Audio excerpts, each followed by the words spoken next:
Right, so continuing from where we left off regarding folk magic traditions within musical styles. Last time I spoke about flamenco, and that in that sort of Mediterranean orbit there's a lot of things about the dance of the spider. Now, English folk music, as I mentioned before, because the Industrial Revolution happened so long ago in this country, we lost a lot of our traditions, because obviously people were forced off the land through a succession of moves, which eventually led to the Industrial Revolution, which was quite frankly one of the worst crimes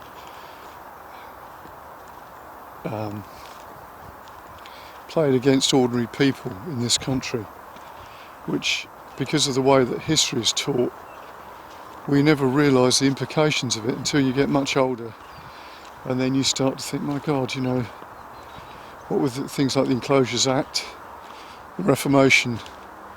The soul was ripped out of English sort of country life by the elite, which of course who weren't English.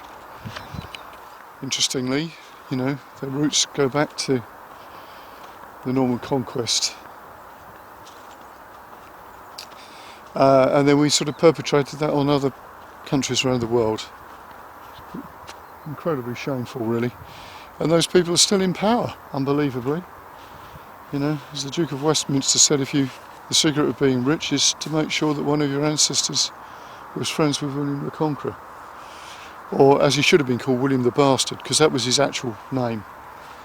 Okay, so with that in mind, English folk music. So the only sort of clues really we've got is what's in the lyrics, because obviously those things managed to withstand time. So there's a very interesting song, very famous folk song, called Scarborough Fair. Now Scarborough Fair, obviously there's a very famous version of it by Martin Carthy, but probably the most famous was when Paul Simon got hold of it, from Martin Carthy actually, and Simon and Garfunkel did a version. And of course it is a succession of impossible tasks, which on the face of it is a bit sort of quaint. Are you going to Scarborough Fair? Parsley, sage, rosemary and thyme. And then it goes into this sort of thing about, if you meet a true love of mine, blah blah blah, etc. Can she make me a cambric shirt with no stitching or no needlework, etc. And you think, it's like a nonsense song. Of course it isn't a nonsense song. It comes from another tradition of folk magic called the cunning folk. And for those of you who don't, obviously you've heard the term cunning, but it is actually a magical term. And it's like a wise person. Interestingly, they're quite trickstery, and the word cunning sort of means that as well, if you think about it. So the tradition, cunning folk were the people who fixed problems of the village. So they were the wise people, and very few of these apparently got done for witchcraft, interestingly, but of course they are doing a form of witchcraft. And one of the aspects of the cunning tradition was to do with how they dealt with demons, or better still, sort of the devil, because in folk music traditions the devil is actually the one who owns the land. And if there's anything wrong, your cattle get out, your cattle are ill, sheep are, the fences keep breaking, blah blah blah, you have to speak to the devil.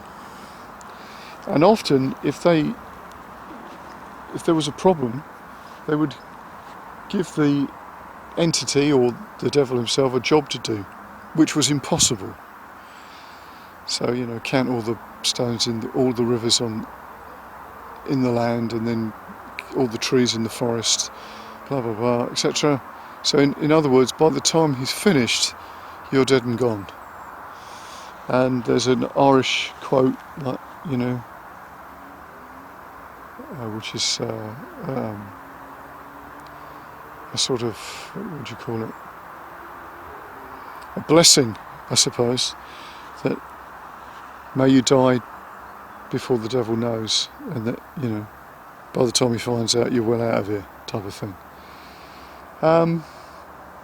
So that's, there is a clue that obviously from the musical perspective, we don't know how we try to emulate the sounds around us, but we know that we wrote about the song of the blackbird and the thrush. We wrote about trees on the landscape, hills, certain rivers. Also people who were magically inclined. Also there would be some sort of cursing going on about people who were not liked.